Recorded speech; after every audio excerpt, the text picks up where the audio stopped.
चलिए, पिछली बार क्या देखे थे अपन ने? बेटा कुछ आपसे पूछ रहा हूं मैं, पिछली बार क्या देखे थे? एंगल ऑफ बैंकिंग का डेरिवेशन देखे थे और optimum speed of vehicle along the curve banked road. क्या था फर्क ऑप्टिमम स्पीड और मैक्सिमम स्पीड में?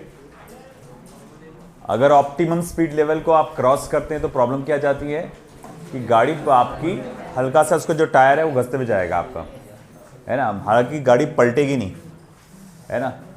दूसरा, जैसा अगर मैक्सिमम स्पीड लिमिट को क्रॉस करते हैं तो क्या प्रॉब्लम जाती है? गाड़ी पलट जाती है, फिसल के आगे निकल जाती है, गिर जाती है कि नहीं? मार कर दो।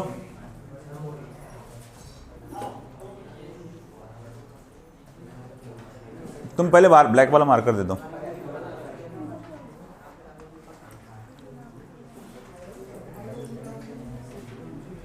अब हमको आगे बढ़ना है, हमें कैलकुलेट करना है maximum speed of vehicle along a curve banked road.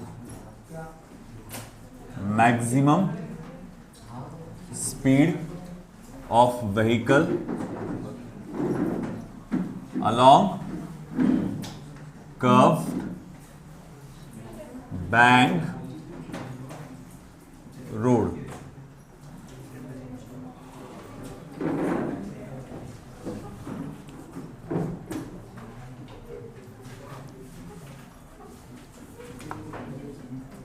तो बेटा अब यहां क्या होगा, पिछली केस में गाड़ी के टायर घस नहीं रहे थे, यानी फोर्स ऑफ फ्रिक्शन जनरेट नहीं हो रहा था, मगर इस बार फोर्स ऑफ फ्रिक्शन जनरेट होगा। हालांकि वो फ्रिक्शन हमारे लिए हेल्पफुल है, वो उसके वजह से हम लोग गोल घूम पा रहे हैं। अगर वो फ्रिक्शन ना होता तो गाड़ी तो फिसल गई थी आगे। तो चलो देखते हैं कैसा होगा। तो फिर से वही description, consider a vehicle of mass small m moving along a curved banked road। तो आप एक गाड़ी कंसिडर करिए जो कि मूव कर रही है along a curved banked road। जैसे कि ये बैंक्ड रोड है जिसका एंगल ऑफ इंक्लिनेशन थीटा है,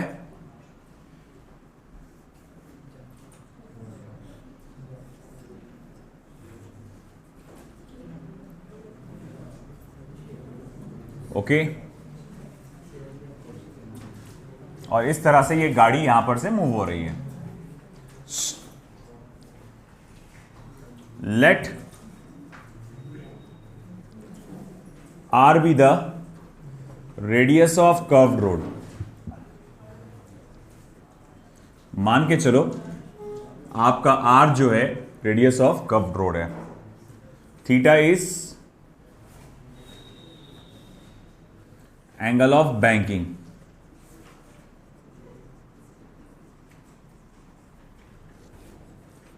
V क्या है? Maximum speed of vehicle. पिछली बार वो ऑप्टिमम स्पीड था, इस बार वो क्या है बेटा? मैक्सिमम स्पीड है, मतलब अपनी मैक्सिमम लेवल तक के वो ट्रैवल कर रहा है, मैक्सिमम स्पीड ऑफ व्हीकल। तो फिर हम कहेंगे while moving along the curved road,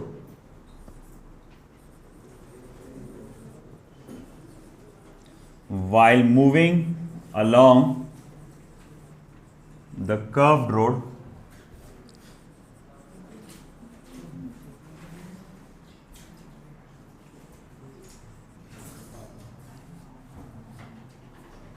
the forces acting on the vehicle are। तो देखो, जब वो गाड़ी कर्व्ड रोड पे ट्रैवल कर रही है तो उस पर कौन कौन से फोर्सेस एक्ट हो रहे हैं? सबसे पहला क्या, एक गाड़ी का वेट आएगा जो सीधे सीधे नीचे की तरफ डायरेक्टेड है, सबसे पहला, है ना। तो पहला तो आएगा weight mg of the vehicle acting vertically downwards। जैसे कि आप देख सकते हैं गाड़ी की जो वेट है वो टोटली नीचे की तरफ डायरेक्टेड है, वो सबसे पहला रहेगा। दूसरा क्या रहेगा आपका नॉर्मल रिएक्शन, जो कि आपके सरफेस को कैसा रहेगा, परपेंडिकुलर रहेगा। तो normal reaction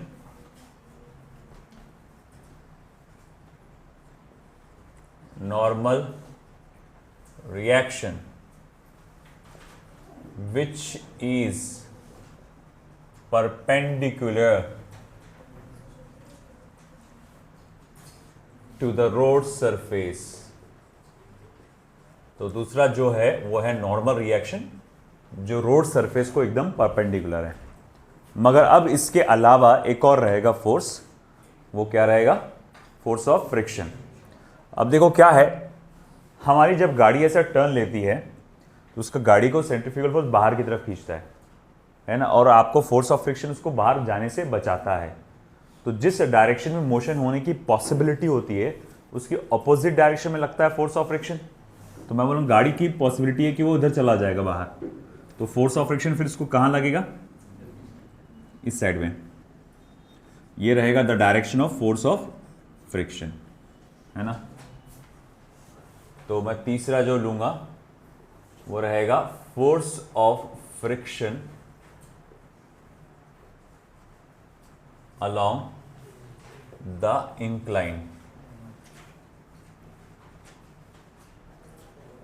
directed downwards।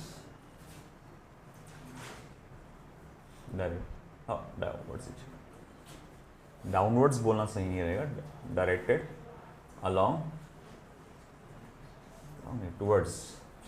towards inner edge, अंदरूनी किनारे की तरफ। देखो तो फोर्स ऑफ फ्रिक्शन जो है टुवर्ड्स इनर एज, अंदर के किनारे की तरफ डायरेक्टेड रहेगा इस तरह से। तो देखो पिछली बार फर्क ये था कि पिछली बार सिर्फ दो फोर्सेस लग रहे थे, एक वेट था और दूसरा क्या था, नॉर्मल रिएक्शन। और इस बार तीन फोर्सेस लग रहे हैं, वेट भी है, नॉर्मल रिएक्शन भी है, फोर्स ऑफ फ्रिक्शन भी है। आई बात समझ में आपको। अब इसमें से हम क्या करेंगे, देखेंगे कौन कौन से फोर्सेस रिजॉल्व हो सकते हैं कंपोनेंट्स में। देखो सबसे पहले तो मुझे नजर आ रहा है जो वो है नॉर्मल रिएक्शन। नॉर्मल रिएक्शन को मैं दो कंपोनेंट्स में बांट सकता हूं। सबसे पहले तो देखो इस तरह से, ये एक कंपोनेंट और ये दूसरा कंपोनेंट। क्योंकि ये एंगल थीटा है तो ये भी एंगल थीटा हो जाएगा, तो फिर ये क्या हो जाएगा, एन कॉस थीटा, और ये हो जाएगा एन साइन थीटा। इसी तरह से फोर्स ऑफ फ्रिक्शन को भी कंपोनेंट्स में बांटा जा सकता है ना। अब चलो जो फोर्स ऑफ फ्रिक्शन को अगर मैं कंपोनेंट्स में बांटूंगा, अल्टरनेट एंगल थ्योरम के हिसाब से ये थीटा हो जाएगा, तो ये हो जाएगा एफ कॉस थीटा और ये हो जाएगा एफ साइन थीटा, है ना। तो हमने क्या देखा कि यहां पर नॉर्मल रिएक्शन को दो कंपोनेंट्स में बांटे आपने, साथ ही साथ फोर्स ऑफ फ्रिक्शन को भी दो कंपोनेंट्स में आपने बांटे। तो ये हुआ एफ कॉस थीटा और ये हुआ आपका एफ साइन थीटा। चलो उसी को डिस्क्राइब करते हैं थर्ड पॉइंट में। द नॉर्मल रिएक्शन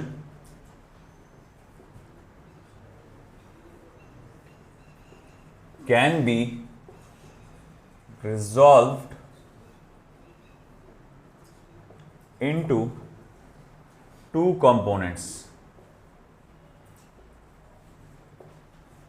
तो बोले अब कौन कौन से कंपोनेंट को अपन रिजॉल्व कर सकते हैं, एक है n cos theta and n sine theta. Similarly the force of friction can also be resolved into two components,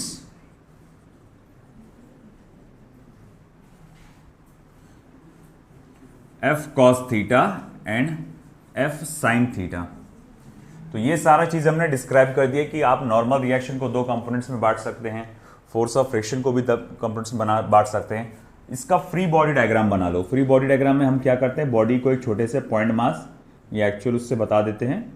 तो मैं कहूँगा देखो भाई, नीचे की तरफ जो है इसका वेट mg जा रहा है और ऊपर की तरफ जो है उसका नॉर्मल रिएक्शन का कंपोनेंट n cos थीटा जा रहा है। और ये परपेंडिकुलर आपको जैसे कि देखने में आ रहा है, ये n sin थीटा है और साथ ही साथ यहाँ फोर्स ऑफ फ्रिक्शन का कंपोनेंट f cos थीटा है। और फिर उसके बाद नॉर्मल रिएक्शन, जो एक्चुअल नॉर्मल रिएक्शन है वो इस तरफ आ रहा है। इसी तरह से आपने देखा कि भैया फोर्स ऑफ फ्रिक्शन, मान लो एक्चुअल फोर्स ऑफ फ्रिक्शन इधर ऐसा आ रहा है और ये इसका दूसरा कंपोनेंट फोर्स ऑफ फ्रिक्शन का f sin थीटा। तो मैंने सिंपली क्या किया, उसी पर लगने वाले सारे फोर्सेस का फ्री बॉडी डायग्राम बना लिया। लॉज ऑफ मोशन चैप्टर में आपने पढ़ा है कि फ्री बॉडी डायग्राम क्या होता है और कैसे करते हैं उसको अपन, है ना। तो अब चलो ठीक है, on the basis of free body diagram मैं क्या कहूंगा कि आपका जो vertical component of normal reaction है, देखो इस बॉडी को ऊपर की तरफ कितने फोर्सेस लग रहे हैं, तो बोले एक ही लग रहा, n cos थीटा। नीचे की तरफ कितने फोर्सेस लग रहे, दो लग रहे, एक mg भी है और एक f sin थीटा भी है। तो फिर मैं यहां लिख सकता हूं free from the free body diagram, from the free body diagram. तो आप लिखेंगे फ्री बॉडी डायग्राम पे से कि n cos theta is equals to mg plus f sin theta. तो n cos थीटा को आप क्या लिख सकते हैं, mg plus f sin theta. अब अगर मैं mg को एक जगह रहने दूं और f sin थीटा को इधर ट्रांसफर कर दूं, है ना, तो चलो मैं f sin थीटा को उधर ट्रांसफर करता हूं। देखो mg को मैं ऐसा लिख सकता हूं, n cos theta minus f sin theta. चलो इससे दे दो आप इक्वेशन नंबर 1, इससे आप दे दो इक्वेशन नंबर 1। इधर का हो चुका है, नहीं हुआ, कर लो, भेजो अमजद।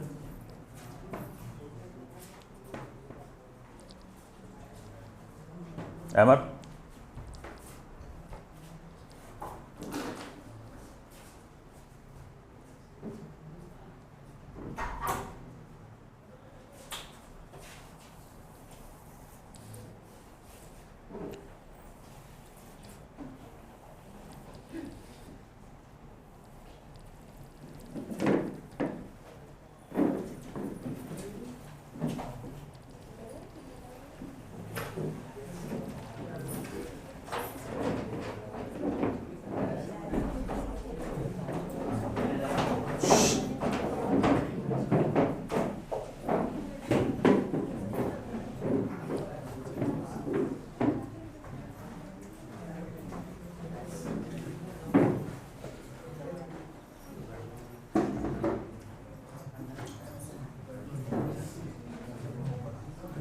चुपचाप बैठो।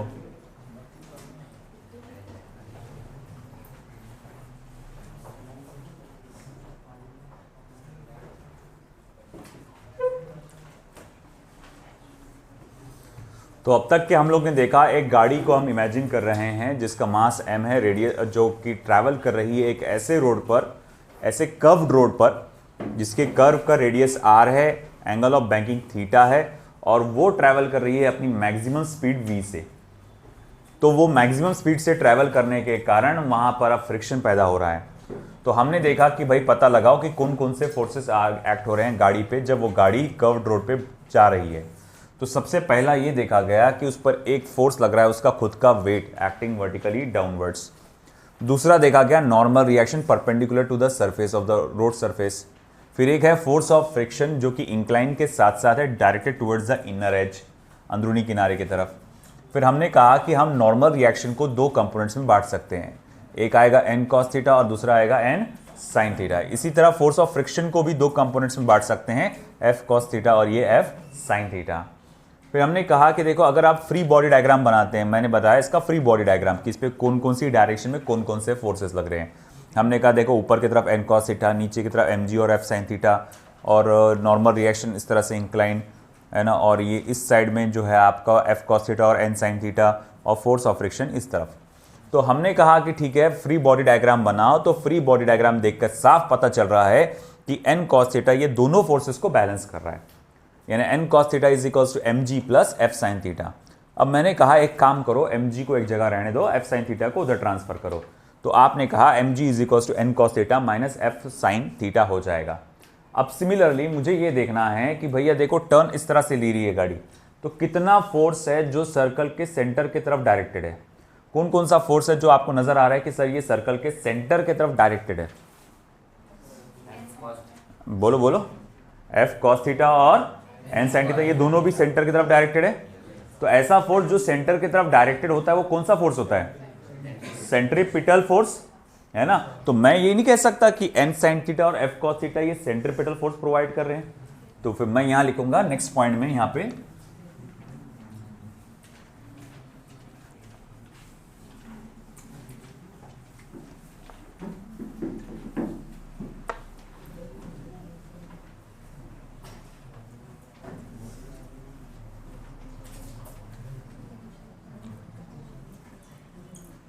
द कंपोनेंट्स बोलना चाहिए क्योंकि दो कंपोनेंट्स है, n sine theta and f cos theta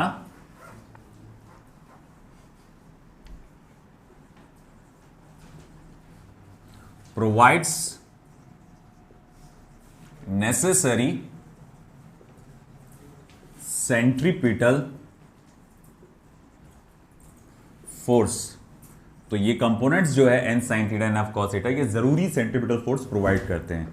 तो इसीलिए मैं लिख सकता हूं, क्योंकि मैं बोलूंगा भैया मेरे पास सेंट्रीपिटल फोर्स का formula m v square upon r होता है, तो इज इक्वल्स टू ये हो जाएगा n sine theta plus f cos theta. ठीक है भाई, मान लिया। अब ये रहा इक्वेशन नंबर 2। अब आपको करना क्या है, इक्वेशन नंबर 2 को डिवाइड करना है इक्वेशन नंबर 1 से। तो चलो बिल्कुल पहले की तरह अपन इक्वेशन नंबर 2 को डिवाइड करेंगे इक्वेशन नंबर 1 से।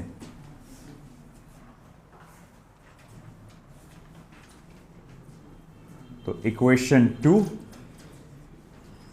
डिवाइडेड बाय इक्वेशन 1, तो m v square upon r upon m g is equals to n sine theta plus f cos theta upon क्या आ जाएगा बेटा, एम जी का क्या है, n cos theta minus f sine theta, है ना। तो ये हमारे पास फॉर्मूला आ गया। आप इसमें साफ नजर आ रहा है कि स्मॉल एम और स्मॉल एम क्या हो जाएगा, कैंसल हो जाएगा और आर नीचे चला जाएगा। तो आप लिख सकते हैं therefore we square upon R G is equals to n sine theta plus mu s into n cos theta upon n cos theta minus mu s into n sine theta. किसी को समझ में आया ये एफ की जगह mu s into N कैसे आया? वो फोर्स ऑफ फ्रिक्शन है ना। तो फोर्स ऑफ फ्रिक्शन को आप क्या लिख सकते हैं, coefficient of friction multiply by normal reaction. तो मैंने उसके फॉर्मूला डाल दिया, जनरल फॉर्मूला, तो वो इस तरह से आ गया। अब यहां आप सभी को साफ नजर आ रहा है कि इसमें से आप क्या कर सकते हैं, है ना, यहां पर से आप उसको नॉर्मल रिएक्शन को कॉमन निकाल सकते हैं। अगर नॉर्मल रिएक्शन को कॉमन निकाले तो वो हो जाएगा कैंसर। ठीक है, उधर का पार्ट हुआ, चलो करो फिर जल्दी।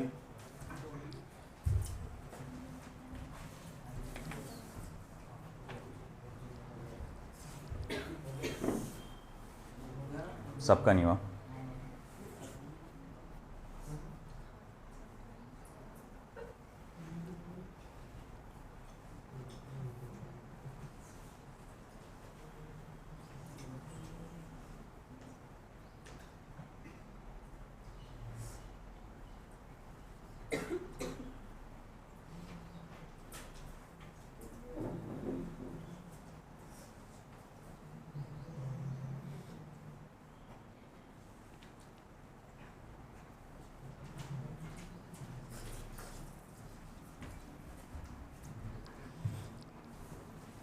हो गया इधर का पार्ट, ये हो गया ना।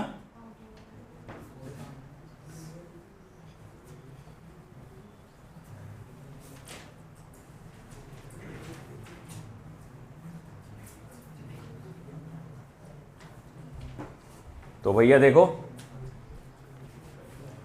अब आगे क्या होगा, नॉर्मल रिएक्शन तो कॉमन निकल के कैंसिल हो जाएगा। अब बचेगा क्या फिर, तो वहां बचेगा v square upon R G is equals to sine theta plus mu s cos theta upon cos theta minus mu S sine theta.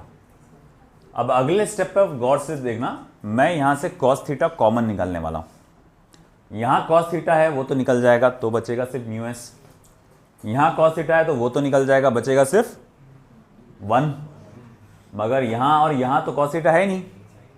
तो आपको कुछ एक चीज याद दिला दूं मैं, मान लो कुछ सिचुएशन ऐसी आ गई a इंटू बी प्लस सी, और मैंने कहा कि मुझे यहां से b को कॉमन निकालना है। यहां b है, समझ में आता है, कॉमन निकल जाएगा। तो फिर यहां क्या होगा, कुछ नहीं होगा, वो डिवीजन में आ जाता है। इस तरह से डिवीजन में आ जाता है ना, कि अगर आप ये निकाले तो भाई ऐसा है कि आप b यहां से निकाल रहे हैं कॉमन, b यहां है तो वो तो निकल गया, और अगर यहां नहीं है तो वो कहाँ आ जाएगा, डिवीजन में आ जाएगा। आई बात समझ में आपको, ये बात ध्यान में रखना आपने। तो वैसे ही हम कुछ खेल यहां खेलने वाले हैं। हमने कहा जैसे कि हम यहां से cos थीटा को कॉमन निकालने वाले हैं, तो जहां cos थीटा है वहां से तो वो निकल जाएगा, मगर जहां cos थीटा नहीं है वहां वो क्या आ जाएगा, डिवीजन में आ जाएगा। तो मैं यहां लिखूंगा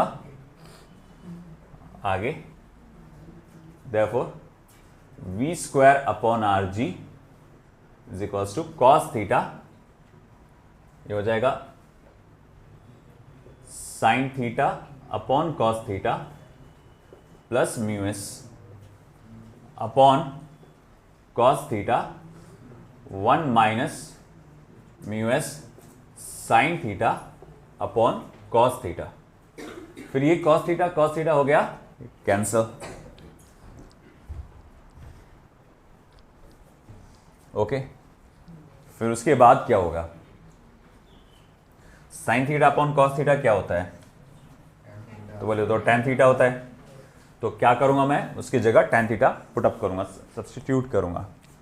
तो फिर आप लिखेंगे therefore we square upon R G is equals to tan theta plus mu S, या फिर mu s plus tan theta, एक ही बात होती है, आगे पीछे लिख सकते हैं आप, upon 1 minus mu S tan theta minus, तो 1 minus mu S tan theta, isn't it, है ना। आपका ये जो sign theta upon cos theta था वो टेन थीटा बन गया। मैंने म्यू एस को पहले लिखा, ये स्टैंडर्ड फॉर्म है लिखा जाता है, जो स्टैंडर्ड इस तरह से लिखा जाता है, इसीलिए मैंने उसको लिखा। नहीं भी लिखे तो कोई फर्क नहीं, आप ten theta plus mu S लिखो, एक ही बात होती है, उससे कोई फर्क नहीं पड़ता है। फिफ्थ पॉइंट हो गया ना। फिर आप आगे क्या करेंगे बेटा, आप आर जी को उधर ट्रांसफर कर देंगे,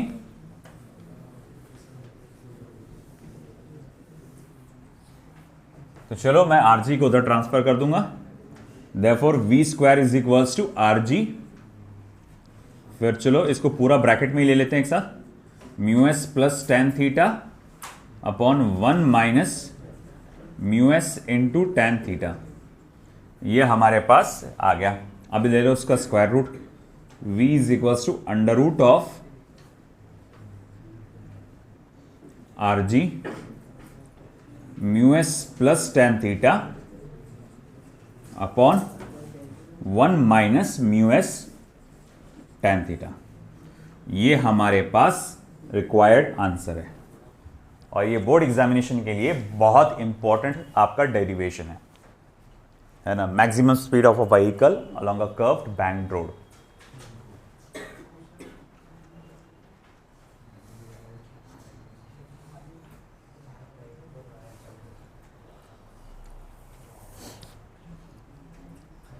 अगेन आपने नोटिस किया होगा कि अगर आप उस फॉर्मूले को गौर से देखेंगे तो उसमें स्मॉल एम है ही नहीं, मास ऑफ व्हीकल नहीं है। तो मतलब फिर से पॉइंट क्या आ रहा, maximum speed of the vehicle is independent of the mass of the vehicle. तो जो भी मैक्सिमम स्पीड लिमिट होगी वो हर एक गाड़ी के लिए है, whether it is a car और whether it is a truck. और अगर सपोज करो आप कोएफिशिएंट ऑफ फ्रिक्शन की वैल्यू 0 डाल देते हैं, इन केस डाल के देखो आप, तो आप देखेंगे, देखो भैया ये 0 हो जाएगा, ये पूरा पार्ट 0 हो जाएगा, यहाँ ब्रैकेट का सिर्फ tan थीटा बच जाएगा, यानी √RG tan थीटा हो जाएगा, यानी पुराना ऑप्टिमम स्पीड का फॉर्मूला बन जाएगा वो, है ना। तो इससे ये बात साबित होती है कि भैया जब फ्रिक्शन नहीं है तो उसकी जो स्पीड लिमिट है वो ऑप्टिमम स्पीड लिमिट के बराबर हो जाएगी। तो आखिरी में जब हो गया होगा तो लिख देना आखिरी में statement, this equation represents maximum speed of a vehicle along a curved banked road. This equation represents maximum speed of a vehicle along a curved banked road.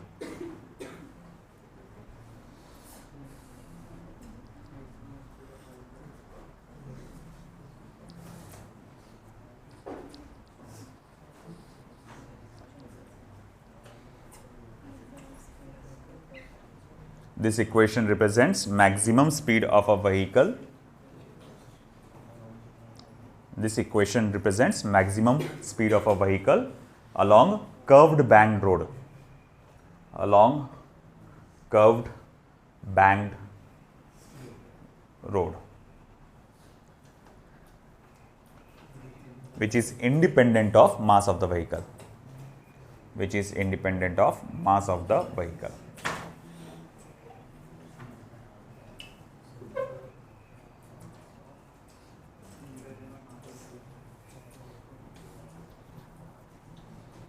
हो गया। अब जैसे एक मैक्सिमम स्पीड लिमिट थी वैसे ही एक मिनिमम स्पीड लिमिट भी है ना। अब वो मिनिमम स्पीड लिमिट का क्या खेल है अभी देखते हैं अभी हम।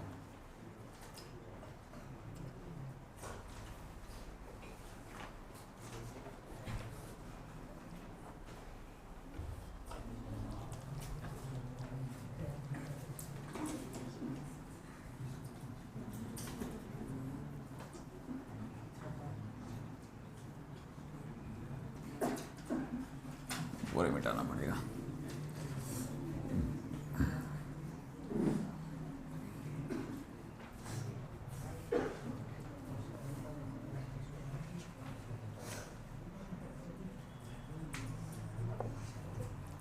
अगली हेडिंग देना minimum speed of vehicle along curved bank road.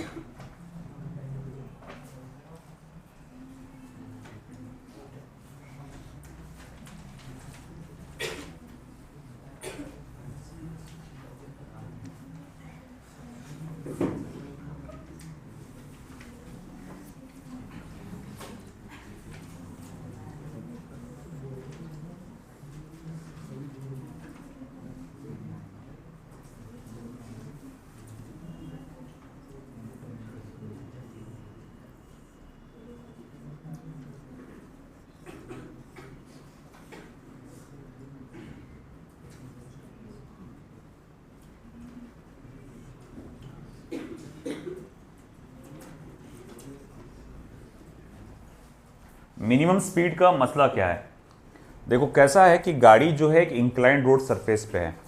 अगर गाड़ी वहां खड़े रहेगी तो प्रॉब्लम ये होगा कि ये ढलान नीचे होने के कारण गाड़ी इस तरह से फिसलते हुए नीचे चला जाएगी।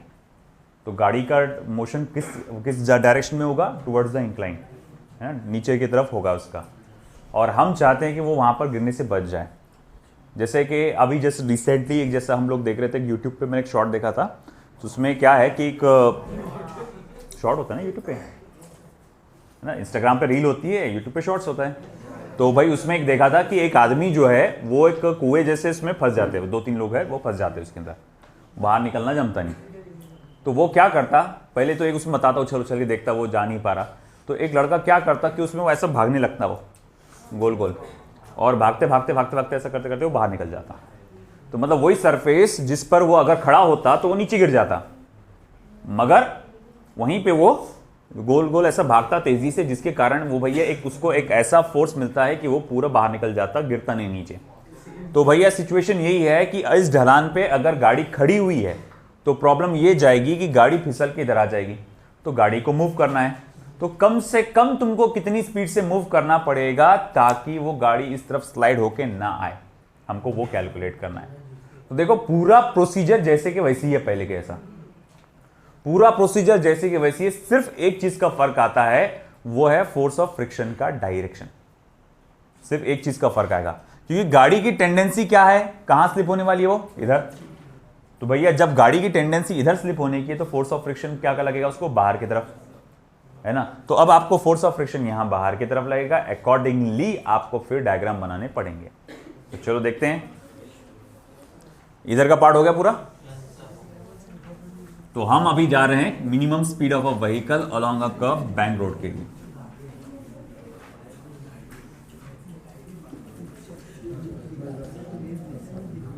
जब आप क्लास में बैठे हो बड़बड़ नहीं होना चाहिए, behave like a students not donkey's. कौन था वो, मैं वही बोल रहा हूं, behave like a student not donkey's. चलो देखो इधर, consider a vehicle of mass small m moving along a curved banked road with minimum speed to avoid sliding of vehicle towards minimum speed के आगे मैंने वो दिया कि v towards the inner edge।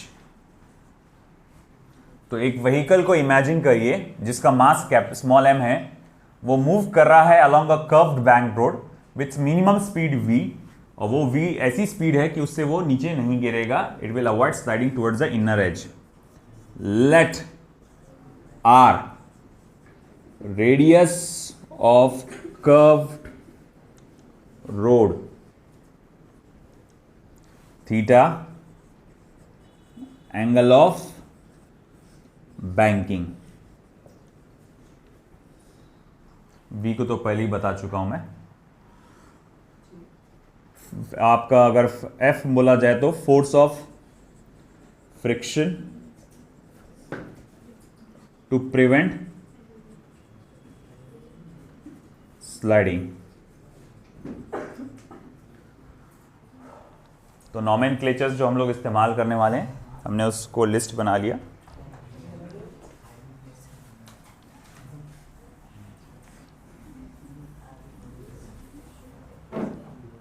अमर इधर सामने बैठ, इधर आ, चल उठ वहां से, इधर आ, सामने की रो में बैठ, चल।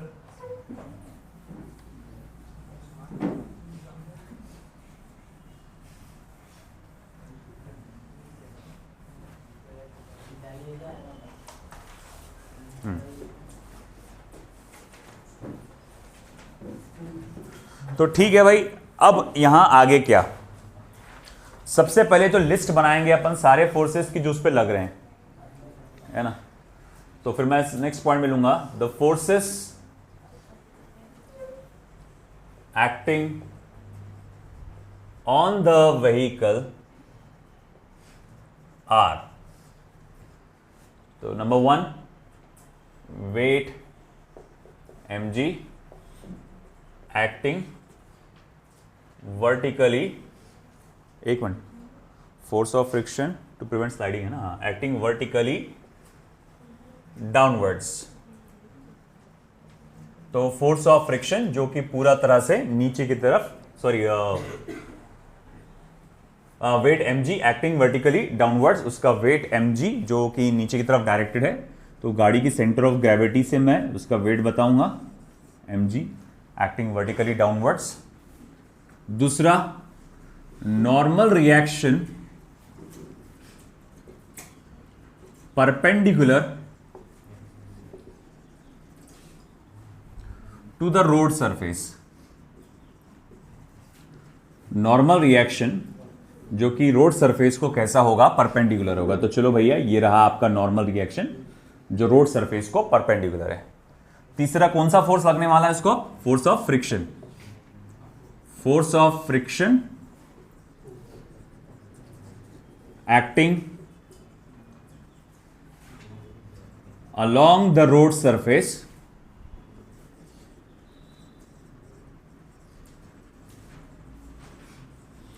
towards outer edge, towards outer edge, बाहरी किनारे की तरफ। मतलब भैया हम कहेंगे फोर्स ऑफ फ्रिक्शन ये ऐसा लगेगा बाहर की तरफ, force of friction towards outer as, क्योंकि वो बाहर गाड़ी ऐसा फिसलना चाह रही है ना, और हम उसको फोर्स ऑफ फ्रिक्शन उसको बचा रहा है, तो उसको आउटर एज पे लगेगा। अब यहां आप देखते हैं कि आप नॉर्मल रिएक्शन को और फोर्स ऑफ फ्रिक्शन को दो कंपोनेंट्स में बांट सकते हैं, है ना। तो फिर नेक्स्ट पॉइंट में लिखूंगा, normal reaction can be resolved into two components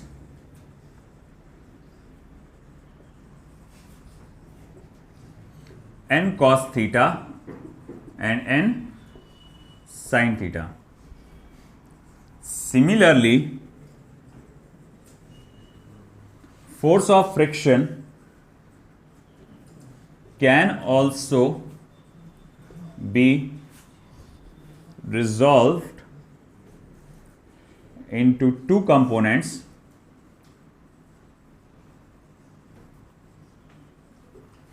f cos theta and f sin theta। Amjad ink डाल दो उसमें।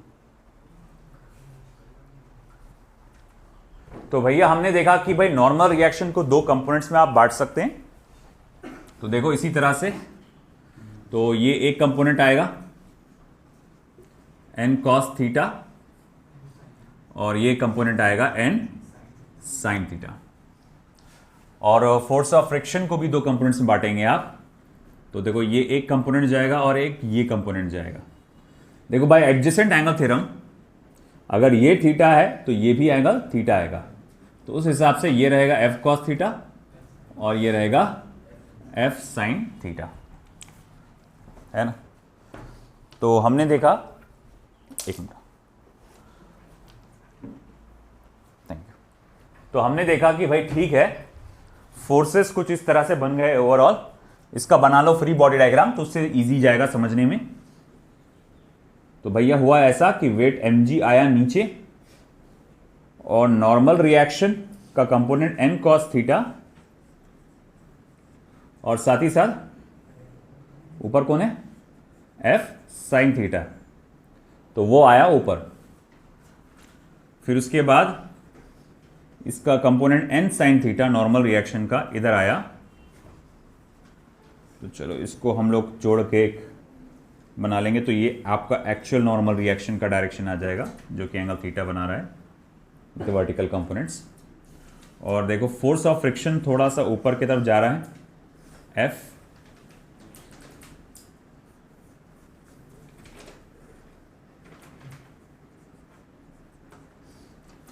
sin theta. हाँ, फोर्स ऑफ फ्रिक्शन ऊपर की तरफ जा रहा है और ये वाला फोर्स ऑफ फ्रिक्शन का कंपोनेंट f cos थीटा इधर आ रहा है ना। तो अब मैं यहां देख सकता हूं कि टोटल इस ऑब्जेक्ट पे ऊपर कितना फोर्स लगा है, n cos theta plus f sin theta, और नीचे की तरफ क्या लगा हुआ है, mg। तो वेट mg इन दोनों फोर्सेस को बैलेंस कर रहा है ना। तो मैं आगे लिखूंगा यहां पे,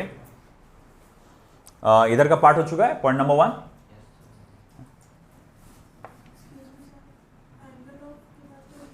banking,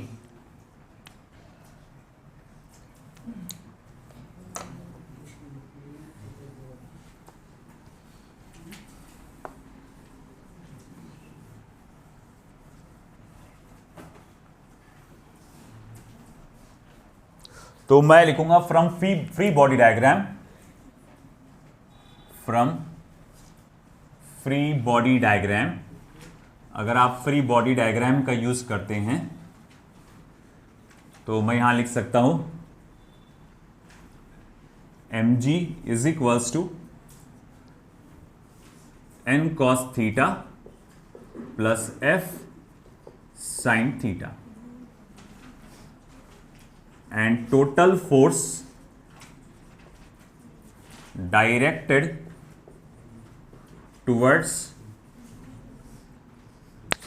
centre is mv square upon r is equals to n sin theta minus f cos theta. ये समझ में आया बेटा आपको? देखो ये mg तो इन दोनों फोर्सेस को बैलेंस कर रहा था, n cos theta plus f sin theta. मैं बोलूंगा टोटल फोर्स, सेंटर बोले तो इधर आएगा ना, तो total force directed toward centre क्या है? तो बोले n sin थीटा वो सेंटर के डायरेक्शन में है, मगर f cos थीटा उसके अपोजिट डायरेक्शन में, तो इसीलिए उसको अपोज कर रहा है वो, इसीलिए हम लोग लिखेंगे m v square upon r is equals to n sine theta minus f cos theta.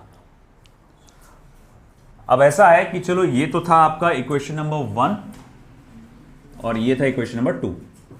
फिर बिल्कुल पहले की तरह आप क्या करेंगे, इक्वेशन नंबर 2 को डिवाइड करेंगे इक्वेशन नंबर 1 से।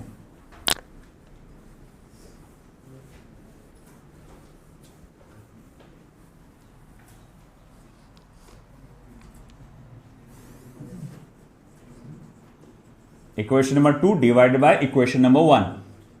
तो भैया इक्वेशन 2 को जब तू इक्वेशन 1 से डिवाइड करेगा तो क्या आएगा, m v square upon r upon m g is equals to n sine theta minus mu s into n cos theta. मैंने थोड़ा एक साथ काम कर दिया, एफ की जगह म्यू एस इंटू एन लिख दिया, और ये हो जाएगा n cos theta plus mu s into n sine theta. सही है बेटा, है ना? ये वाला फॉर्मूला लिखा मैंने नीचे, बस f की जगह म्यू एस इंटू एन, ऊपर मैंने ये वाला फॉर्मूला लिखा f की जगह mu s into n. Again आपको समझ में आता है कि यहां से नॉर्मल रिएक्शन निकलेगा कॉमन और हो जाएगा कैंसल, है ना? और यहां साथ ही साथ m भी हो जाएगा कैंसल। ये ऐसा नहीं कटता भैया, वो कॉमन निकल के कटता, नहीं तो सोच रहे होंगे आपके सर ने ऐसा ऐसा काटे होंगे, है ना? नहीं बाबा ध्यान दो कट दिया उसको। बस समझ में आ रहा ना ये कि भाई n कॉमन निकल के कटा, ऐसा नहीं कि भाई इंडिविजुअली यहां से कटती चीजें। चलिए हुआ, इधर का पार्ट हुआ, पॉइंट नंबर 2 हुआ, 2 हो गया क्या? यहां तक हुआ? किसी का बाकी है यहां तक?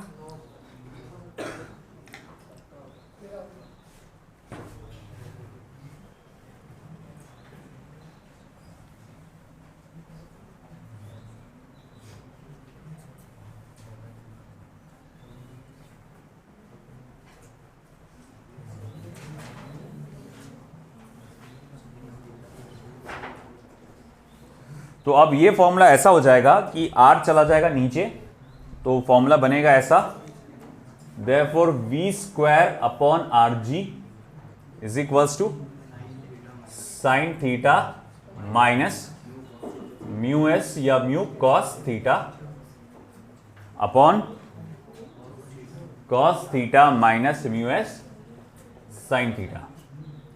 बिल्कुल कि पहले की तरह, जैसे कि आपने कॉस थीटा कॉमन निकाले थे, इस बार अगेन आप कॉस थीटा कॉमन निकालोगे, फिर से कॉस थीटा को आप कॉमन निकालने वाले हो, तो फिर आप लिखोगे therefore we square upon R G is equals to cos theta निकला common, sine theta upon cos theta minus mu S, एक मिनट कहीं ना कहीं प्लस आना चाहिए था, ये है ना प्लस, और फिर यहां से cos थीटा कॉमन निकलेगा तो वो हो जाएगा 1 plus mu S sine theta upon cos theta. ये कैंसल हुआ, v square upon are g equals to tan theta minus mu S upon 1 plus mu S tan theta.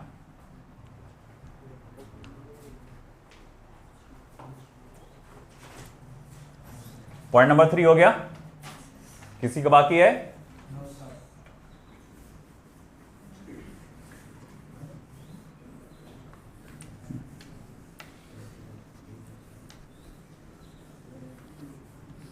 फिर अल्टीमेटली आप RG को उधर भेजेंगे, तो V square is equal to RG tan theta minus mu S upon 1 plus mu S tan theta. फिर आप चाहे तो उसको स्क्वायर रूट ले लो, v is equal to under root of R G tan theta minus mu S upon 1 plus mu S tan theta. तो ये मेरे पास minimum speed of a vehicle along a curve bank road का आ गया formula to avoid sliding.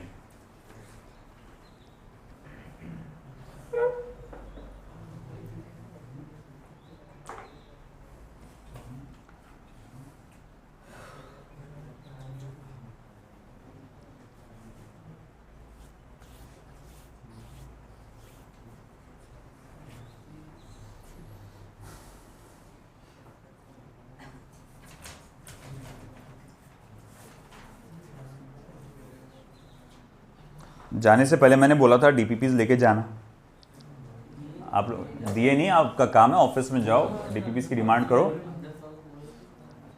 और लो।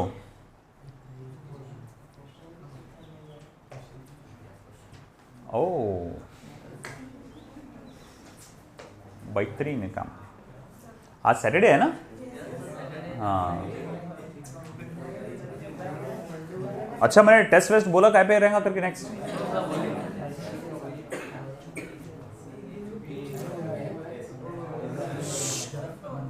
सुनो इधर, projectile motion plus circular motion का काइनेमेटिक्स वाला part up to radial acceleration and tangential acceleration जो अपन ने पढ़े वहां तक ये टेस्ट रहेगा इसके पर। प्रोजेक्टाइल मोशन प्लस है ना kinematics of circular motion.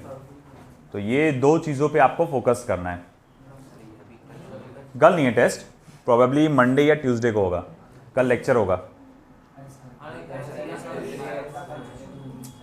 Sir ने ये बोले कि जो टेस्ट होगा वो, क्योंकि कल लेक्चर लेने वाले हम लोग सब लोग, और मेरा तो अभी नॉन स्टॉप चलेगा तुम्हारा, क्योंकि वो 3-4 दिन का जो छुट्टी आया तो उसको कंपनसेट करने के लिए मैं आगे के संडेज में भी बैचेस लूँगा, क्योंकि मेरा टारगेट है एनी हाउ मुझे मार्च अप्रैल तक, अप्रैल हो गया अब मेरा लास्ट लिमिट है, अप्रैल तक मुझे तुम्हारा एनसीईआरटी 11 का पूरा कवर करना है एनी हाउ। तो वो मेरा टारगेट है, उसको कवर करना है, तो उसके लिए तुमको आना ही पड़ेगा अप्रैल तक। नहीं पहले का, हाँ सॉरी नहीं, प्रोजेक्टाइल मोशन नहीं, वो असल में रिलेटेड पार्ट है। ये जो मोशन ऑफ प्लेन में दोनों साथ में आते हैं, इसीलिए ले रहा हूं मैं projectile motion plus circular motion. निकाल सकते हैं, फॉर्मूला बदल जाएगा, कॉट थीटा आ जाएगा है ना, मगर वो जो डेरिवेशन है, जैसे tan की वैल्यू निकालना आसान है रेदर देन कॉट। हमको वैल्यूज किसकी याद रहती? Sine cos tan। कॉट की वैल्यूज याद रहती क्या? नहीं। तो इसीलिए हम उसको कॉट में जबरदस्ती क्यों कन्वर्ट करेंगे? नहीं, डिफरेंट आ ही नहीं सकता मैथमेटिक्स है वो, रास्ता बदल सकता, आंसर डिफरेंट नहीं आएगा है ना। आप tan 45 लेंगे, जैसे यहाँ पर आपका tan आया, तो प्रोबेबली यहाँ पर आप अगर साइन कॉमन निकाल रहे हैं तो mu S upon sine theta आ जाएगा यहाँ पर। ए बेटा, तो जैसे यहाँ साइन निकलेगा, नहीं यहाँ से कहाँ पर है पहला वाला पार्ट, यहाँ से ना, अगर आप साइन निकालते हो यहाँ से कॉमन तो वो हो जाएगा 1 minus mu s cot theta, और यहाँ पर आ जाएगा फिर cot theta plus mu s, cot theta plus mu s. ये म्यू एस कॉट थीटा नहीं आएगा, cot theta plus mu s. देखो ना यहाँ पर कहाँ गए हो, है ना, यहाँ से साइन थीटा कॉमन निकाल रहे हैं ना आप, तो cot theta plus mu S आ जाएगा। और फिर उसके हिसाब से जब वैल्यूज डालोगे आप, तो आंसर वही आना है घुमा फिरा के, वो नहीं बदलेगा, आंसर नहीं बदलेगा।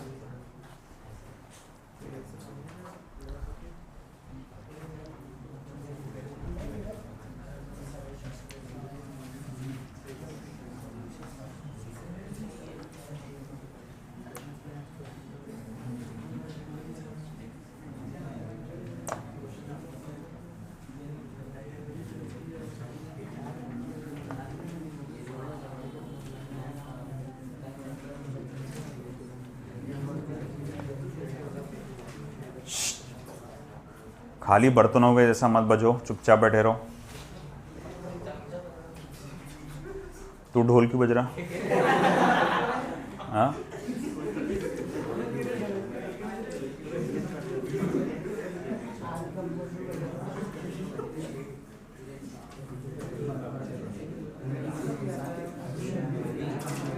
इधर का हो गया सभी का? तो बातें कम करो और जरा लिखो, हाथ चला ज़्यादा। नोट्स बताना है प्लीज, किसके पास है? एक आ गया।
चलिए,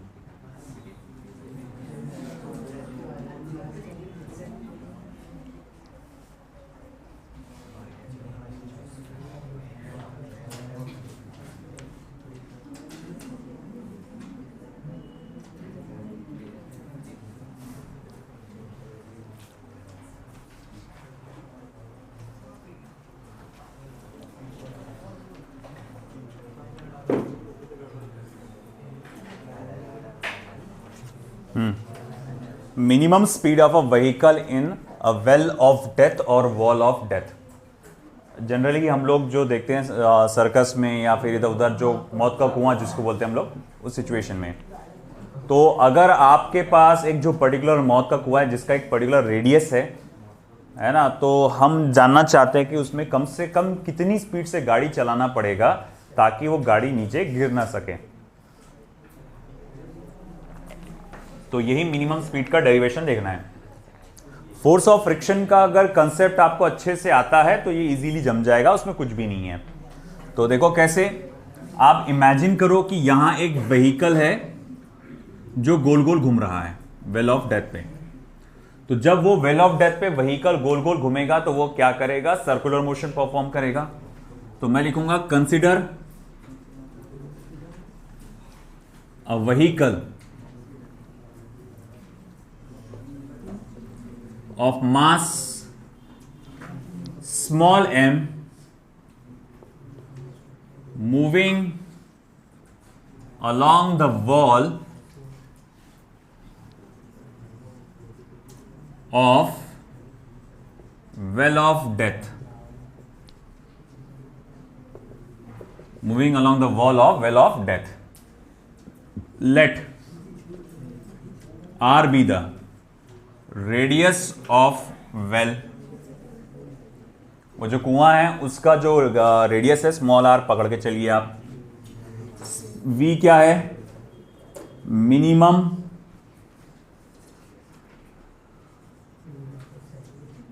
speed of vehicle to avoid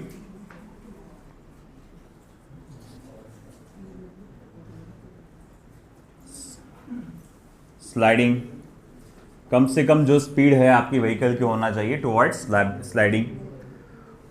F जो है force of friction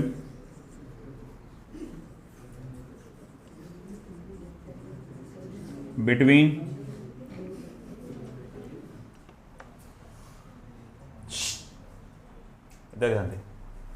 force of friction between tyres of vehicle and surface of wall, force of friction between tyres of vehicle and surface of wall. तो ये नॉमेनक्लेचर्स जो हम लोग use करने वाले हमने वो देखा। अब आगे क्या, हमको इनके डायरेक्शन के साथ बताना है कि जब गाड़ी वेल ऑफ डेथ में मूव हो रही होगी तो उसको कौन कौन से फोर्सेस लग रहे होंगे।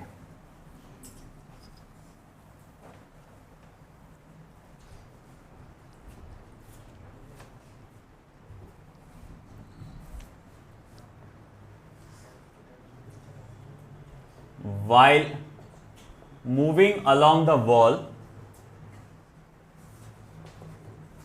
तो जब आपकी गाड़ी वॉल के साथ मूव हो रही होंगी, the forces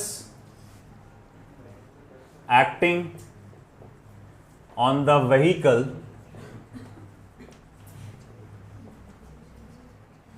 are number 1 weight mg acting vertically downwards. सबसे पहले तो वेट mg रहेगा जो कि नीचे की तरफ एक्ट होगा। तो मैं इसको बताऊंगा इस तरह से कि देखो भैया ये है आपका गाड़ी का वेट mg, इस तरफ नीचे की तरफ जो डायरेक्टेड है, weight mg acting vertically downwards, ये पहला फोर्स। दूसरा है force of friction, force of friction acting vertically upwards. तो वो एक रहेगा आपका फोर्स ऑफ फ्रिक्शन जो कि वर्टिकली अपवर्ड्स डायरेक्टेड रहेगा, इस तरह से ये रहेगा force of friction acting vertically upwards. तीसरा रहेगा normal reaction capital N perpendicular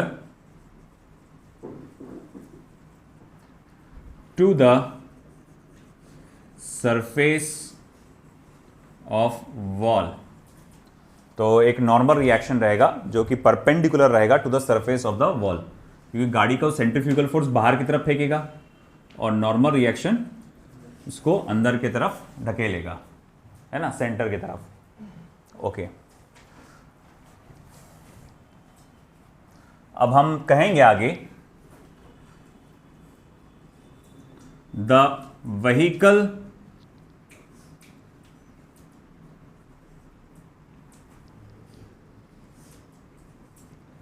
will be prevented from sliding as long as force of friction is greater than equals to mg।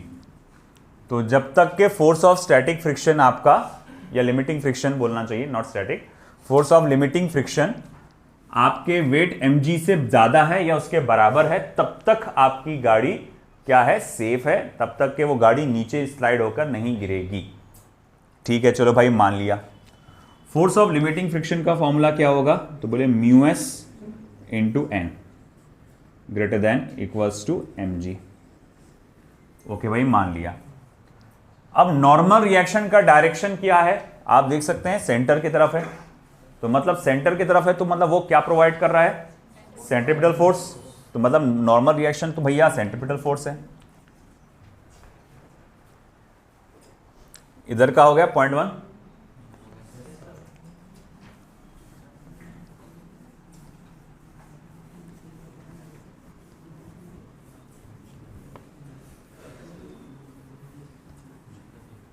फिर आगे मैं लिखूंगा बट नॉर्मल रिएक्शन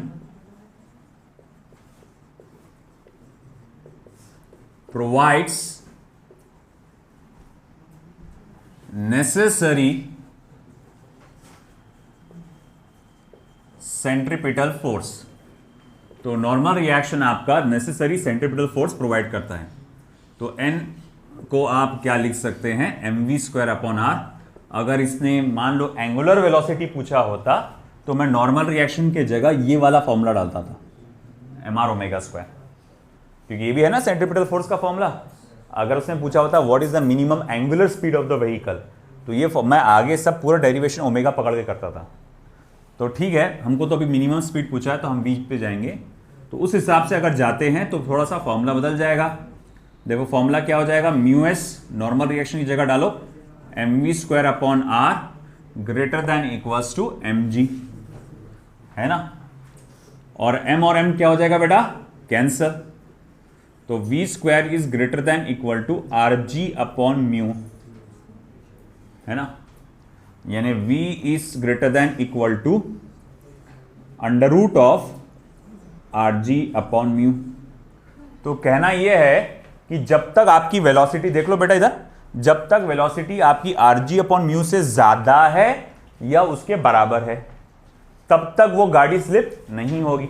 मैं बोलूंगा कम से कम कितनी वेलोसिटी चाहिए, तो बोले कम से कम इसके बराबर। जितना ज्यादा उतना अच्छी बात है उतना, मगर कम से कम इसके बराबर होना चाहिए। तो मैं यहां लिख सकता हूं देखो मिनिमम वेलोसिटी क्या होगी, it will be equal to √of rg/μs। तो भैया ये हो जाएगी मिनिमम वेलोसिटी। समझ में आया क्या भाई, है ना। कम से कम तुमको इतनी तुम्हें वेलोसिटी चाहिए, इससे ज्यादा है तो बहुत अच्छी बात है वो तो, है ना। तो भैया जितना ज्यादा रहेगा उतना ज्यादा सेंट्रीफ्यूगल फोर्स लगेगा, उतना ज्यादा नॉर्मल रिएक्शन पैदा हो जाएगा। तो ज्यादा तो कोई प्रॉब्लम नहीं है।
हुआ बेटा,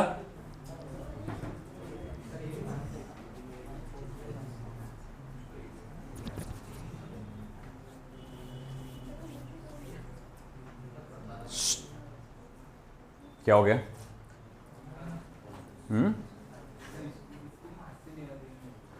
किसको नहीं है, कहाँ है? तुमने उसी जगह पे गाड़ी के साथ, बाइक के साथ कार भी देखे होंगे। कार भी जाती उसमें और ऑलमोस्ट तकरीबन सेम स्पीड से ही जाती हो, है ना। हालांकि देखो कैसा है, ये है थ्योरेटिकल वर्ल्ड जो हम स्टडी कर रहे हैं। प्रैक्टिकल वर्ल्ड में थोड़ा सा फर्क आ जाता है, क्योंकि देखो फर्क इस वजह से आता है कि आपके कार का सरफेस एरिया ज़्यादा होता है तो उसको फोर्स ऑफ फ्रिक्शन ज़्यादा लगता है, तो अल्टीमेटली उसको थोड़ा एक्सीलेटर पे ज़्यादा पैर देना पड़ेगा, मतलब ज़्यादा स्पीड से भगाना पड़ेगा। और गाड़ी का जो बाइक का सरफेस एरिया होता है कम, तो उसको फोर्स ऑफ फ्रिक्शन लगता है कम, है ना। तो उसको चल जाता है, वो जो ऑप्टिमम स्पीड आपने, जो भी मैक्सिमम स्पीड आपने दी है उससे काम चल जाता है ना। तो प्रैक्टिकल वर्ल्ड में थोड़ा सा अलग होता है सिचुएशन, और थ्योरेटिकल वर्ल्ड जो है फिजिक्स की, उसमें मामला हल्का सा अलग होता है। अच्छा एक बात बताओ, ये तो हो गई सारी गाड़ियों की बात, 4 व्हीलर्स की बात हो गई सारी सारी। हाँ ये तो था 2 व्हीलर का था रिलेशन। अगर हमें सादे रोड पर, अपने जो बाहर का हमारा रोड है, तो वहां पर अगर मुझे गाड़ी की स्पीड लिमिट बढ़ाना है, बाइक की बात कर रहा हूं मैं, बाइक की, साइकिल की अगर स्पीड लिमिट्स मुझे बढ़ाना है, तो क्या वहां पर गाड़ी को, रोड को बैंक करना जरूरी है क्या? या बिना बैंक किए भी काम चल सकता है बाइक के लिए। हाँ, अगर बिना बैंक किए अगर आपको गाड़ी की स्पीड आप लेवल बढ़ा सकते हैं, मतलब मान लो मैं बोल रहा हूँ कि मैं रोड को बैंक नहीं करूँगा, है ना, मैं मान लो कि ऐसा है एक रेसिंग ट्रैक बना रहा हूँ जहाँ पर एक सुपर बाइक्स जो होते हैं स्पोर्ट्स बाइक वहाँ पर वो चलने वाले हैं, तो बोले भैया फिर तो वही प्रॉब्लम फिर से आएगी, क्योंकि भैया नेसेसरी सेंट्रीपिटल फोर्स कहाँ से आएगा, बोले भैया वो कोएफिशिएंट ऑफ फ्रिक्शन जो है वो रिलायबल नहीं है, रेडियस तो बड़ा नहीं कर सकते ज़्यादा, तो फिर अब कैसा करेंगे अपन। तो ऐसी सिचुएशन में बाइक्स जो है अपने आप को थोड़ा झुका कर, है ना, आप अगर देखे होंगे उसमें स्पोर्ट्स बाइक में बताते हैं अक्सर जब भी वो मोड़ आता तो पूरे बाइकर्स ऐसा झुक जाते हैं उसके अंदर, जबरदस्ती का झुकाना नहीं, है ना, जबरदस्ती का झुकाना नहीं, तमाशे हो जाते नहीं तो, है ना। हम जब गए थे एक बार, है ना, पूरी टीम हमारी, ये तो नहीं उससे बड़ी टीम थी पूरी, तो जब सिम्बॉयसिस करके ग्रुप था एक हमारा, इफ़ यू रिमेंबर, आपको मालूम है कि सिम्बॉयसिस करके बहुत बड़ा ग्रुप था हमारा पहले, कोविड से पहले, तो बहुत बड़ा ग्रुप था, बहुत अच्छा था, काफ़ी उसमें कम से कम 7 से 8 टीचर्स कुछ थे उसमें, और नॉन टीचिंग स्टाफ भी थे 2-3 उसमें, तो सब के सब ऑन बाइक्स गए थे चिकलदरा, ऑन बाइक्स गए थे चिकलदरा। अब वो घाट्स पे गए, अब मैं गया, चलाते वक्त मैं था, मेरी जो पल्सर थी तो मैं चलाते वक्त मैं लेके गया था। तो उसमें ऐसा है कि मेरा जो एक करीबी दोस्त है जो उस वक्त मैनेजमेंट का काम संभालता था, वाजिद नाम था उनका, तो वो हुआ कि हम लोग जा रहे थे और चलाते वक्त तो मैं गया ऊपर लेके चला गया। अब मैं थोड़ा सा डिसिप्लिन आदमी हूँ, ज़बरदस्ती किसी को देख के जोश में नहीं आता, तो ऐसा है कि मैं तो चलो ठीक है चला गया ऊपर, प्रॉपरली चला के लेके चले गया।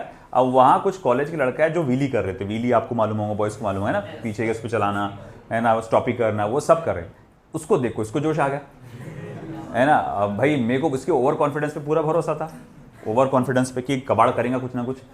अब वो सुन ही नहीं रहा, मैं बोला भाई हिसाब से चला। आते वक्त रिटर्न में घाट से उतर रहे और मियाँ 50-60 की स्पीड से उतर रहे, है ना, और मेरी हर जगह फट रही भाई पीछे मैं बैठा हुआ उसके, है ना, सब लोग उसको बोल रहे आराम से आराम से आराम से करके इशारे से बोल रहे, मगर वो तो भाई जोश में, वो लड़कों को देख के, तो वो क्या करे मियाँ, वो ऐसा झुकाते ना गाड़ी, तो वो ऐसा ज़बरदस्ती का झुका, अरे भाई ज़रूरत नहीं है फिर भी झुका। ऊपर से अब घाट जिसके स्टिफ टर्न्स आते हैं, है ना, स्टिफ टर्न्स आते, वो मियाँ वहाँ पे ऐसा बाइक को यूँ झुका झुका के करे। मैं 10-15 बार पहले कल में पढ़ चुका था, अब तो गया मतलब अब तो गया मतलब अब तो ये मोड़ पे तो पक्का गया है कि नहीं। धक धक धक धक कर रहा, मैं दुआ कर रहा जल्दी से ग्राउंड सर मतलब नीचे का आ जाए भैया कि बच जाऊंगा। फिर एक रोड आया जो एकदम स्टिफ था, अब भाई ने हमारे बहुत ज़्यादा झुकाए, फिर जो झुकाया, जो गाड़ी फिसलते हुए गई, धड़ धड़ धड़ धड़ धड़ धड़ धड़ करके हम पूरा रोल होते हुए दोनों भी, फिर गाड़ी भी पूरा घसरते हुए गई पूरा। मैं तो अब मैं भाई बॉयज़ बोले तो सबसे ज़्यादा किसकी फिक्र करते, गाड़ी की, है ना। मैं उठते से भागा मेरी गाड़ी तो भैया मैं उठते से भागा मेरी गाड़ी, अल्हम्दुलिल्लाह उसको कुछ ज़्यादा कुछ हुआ नहीं था, लेग गार्ड थोड़ा सा टेढ़ा हो गया था, गियर का थोड़ा सा टेढ़ा हो गया था, अब वो पल्सर तो है वैसी पत्थर फोड़, तो उसको कुछ हुआ नहीं, वो सेफ थी। अब हमारे भाई उनको पहली बार वो गिरे था तो उनको पूरा यहाँ से छिल गया, पूरा घुटने छिल गया, ये पूरा खून हो गया था। फिर बाद में चलो ठीक है, सब देखे ठीक था, ओके। अब शांति से हम लोग आए अब क्लास में, अब भाई बच्चों ने पूछ लिए, अरे सर आपको कहाँ से लगा, उससे पूछ लिए, अरे पाशा सर को बैठ के नहीं आता बोले वो बोले पीछे बैठे, मेरे को ऐसा दबा दिया उन्होंने मोड़ पे, बोले वाह रे वाह, मैंने बोला तो फिर बाद में बोला भाई मेरे नाम से तू क्यों भी फाड़ रहा, अरे बोले मैं मेरी बेइज्जती खुद ही कराओगे, बोले तुम पर नाम फाड़ दिया, बोले मैंने इसकी। तो ज़बरदस्ती की नहीं झुकाना, नहीं तो ऐसे तमाशे हो जाते, है ना। ज़रूरत है तो टिल्ट करो, वो भी ज़रूरत से ज़्यादा नहीं। तो चलो अभी हमको जो है वही पार्ट को स्टडी करना है।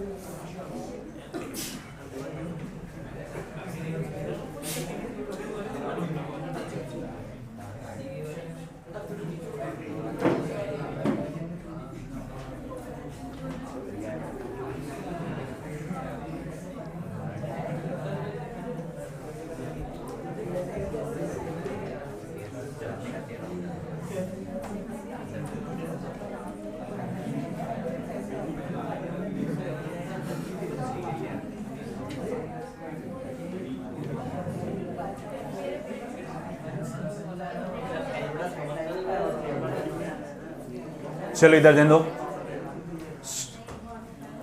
हाँ देखो, मैं जो भी पढ़ा रहा हूं, सुनो इधर ध्यान दो, मैं जो पढ़ा रहा हूं क्वेश्चंस, 2 क्वेश्चंस को एक साथ मिलाकर पढ़ा रहा हूं। यहाँ पे आप नोट्स में देखेंगे कि एक क्वेश्चन इस तरह से आया हुआ है do we need bank road for two wheelers, explain. तो उसको बताया गया है कि भैया टू व्हीलर्स को रोड बैंक होना ज़रूरी नहीं है, वो थोड़ा सा लीन करेंगे अगर अंदर की तरफ टुवर्ड्स द टर्न, तो जो नॉर्मल रिएक्शन का कंपोनेंट है एन साइन थीटा वो आपको नेसेसरी सेंट्रीपिटल फोर्स प्रोवाइड कर देगा।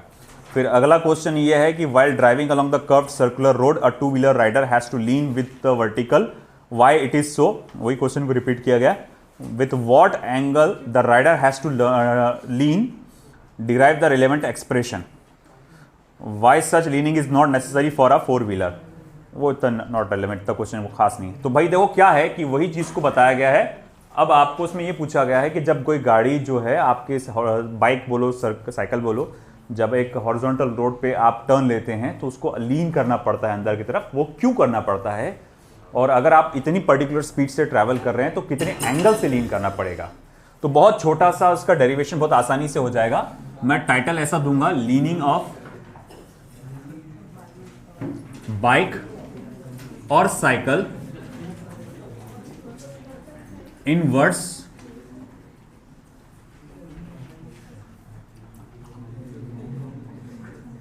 Eight horizontal road surface, at horizontal road surface.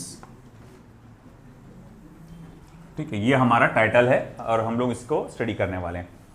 तो देखो हमारे पास ये रोड सरफेस है, इमेजिन कर लो कि भैया ये हमारी साइकिल को सामने से हम देख रहे हैं, ये साइकिल का टायर थोड़ा सा इस तरह से, और ये उसकी कुछ इस तरह से हम लोग साइकिल को या बाइक को देख रहे हैं। एक रफ इमेजिन कर लीजिए आप।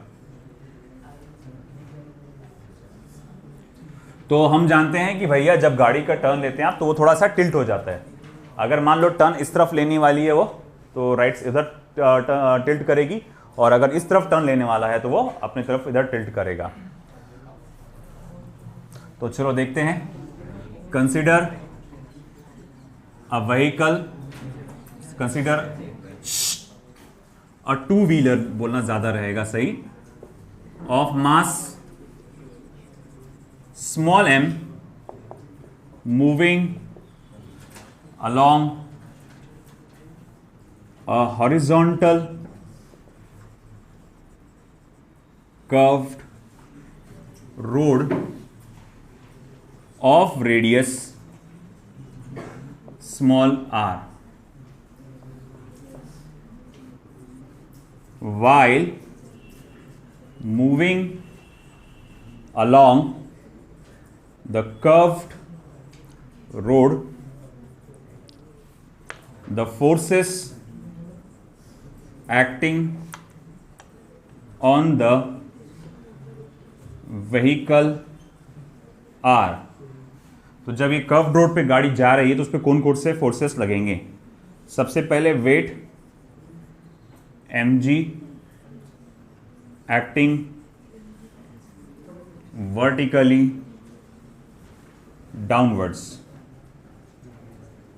तो बोले भैया weight mg acting vertically downwards. तो भैया देखो ये आएगा weight mg acting vertically downwards. Normal reaction, हाँ अब देखो भाई generally normal reaction perpendicular to the surface होता है, बट इस केस में नॉर्मल रिएक्शन परपेंडिकुलर इस तरह से होगा, ये रहेगा डायरेक्शन ऑफ नॉर्मल रिएक्शन। क्यों? क्योंकि भैया आपका देखो जो जो टायर का सरफेस कांटेक्ट में है वो पूरा फ्लैट नहीं है। जब आप ऐसा टेढ़ा करेंगे तो देखो ये ऐसा सरफेस ऐसा टेढ़ा कांटेक्ट में आएगा, दैट्स वाई यहां पर से नॉर्मल रिएक्शन इस तरह से इंक्लाइन हो गया।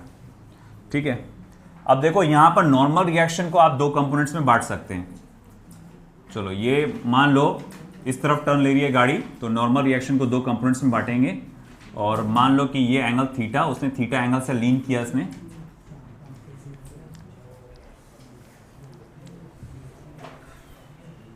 if the rider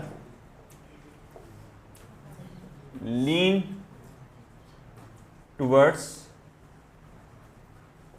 inner edge of circular motion by an angle theta, the normal reaction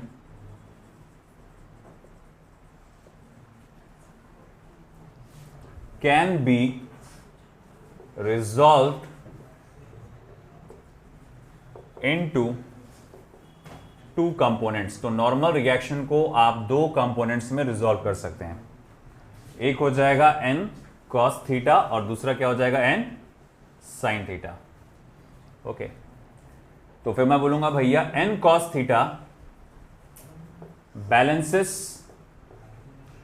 wait of vehicle. तो n cos थीटा जो है बैलेंस करता है weight of the vehicle. Therefore n cos theta is equals to आप क्या लिखेंगे mg, equation number 1। और n sin theta provides necessary centripetal force.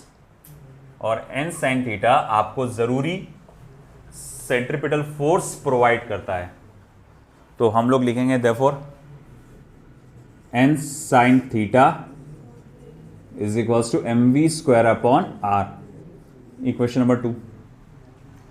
अब फिर से इक्वेशन नंबर 2 को डिवाइड करो इक्वेशन नंबर 1 से। तो mv स्क्वायर अपॉन r अपॉन mg is equals to n sin theta upon n cos theta. तो m और m हो जाएगा कैंसिल, n और n कैंसिल हो जाएगा। तो v square is equals to r ji tan theta. Therefore v is equals to under root of R G tan theta. तो ये जो आपके पास देख रहे हैं बेटा, ये मैक्सिमम स्पीड ऑफ बाइक या cycle along the horizontal curved road का फॉर्मूला आया। और अगर आपको एंगल ऑफ लीनिंग निकालना है, उसको भी एंगल ऑफ बैंकिंग कहा जाता है, तो आप उसको वेरी इजीली निकाल सकते हैं। उसको उधर लेके जाओ। tan theta is equals to v square upon are g. Therefore theta is equals to tan inverse of v square upon are g. तो भैया अगर आपको एंगल ऑफ लीनिंग निकालना है तो आप ये फॉर्मूले से वो कैलकुलेट कर सकते हैं। सेम सिचुएशन आपके एरोप्लेन का भी होता है। थैंक यू बेटा। जब प्लेन आपने देखा होगा, जब टर्न लेता है प्लेन, तो वो भी इस तरह से ऐसा बेंड करता है अपने विंग्स को, है ना, और ऐसा टर्न लेता है बेंड करके वो। तो सेम सिचुएशन है, वो जो हवा का नॉर्मल रिएक्शन है, जैसा क्या होता है सारा खेल मतलब हवा के उसके ऊपर है, नॉर्मल रिएक्शन के ऊपर। नीचे से प्रेशर आता है हवा का, है ना, नॉर्मल रिएक्शन, तो वो विंग्स को ऐसा होल्ड करके रखता है, उसी की वजह से प्लेन ऊपर सरफेस पे होता है। तो जब आप ऐसा बेंड करते हैं तो वो हवा का जो नॉर्मल रिएक्शन ऐसा बेंड होता है, तो उसके भी दो कंपोनेंट्स आते हैं, n sin theta and cos theta. फिर वही आपको फिर से वही खेल आता कि n sin थीटा आपको नॉर्मल सेंट्रिपिटल फोर्स प्रोवाइड कर रहा है, n cos थीटा उसके वेट को बैलेंस कर रहा है। फिर से वही फॉर्मूला आता है थीटा का, tan inverse of v square upon R G. Okay, आज के लिए इतना ही, ठीक है। कल से सब लोग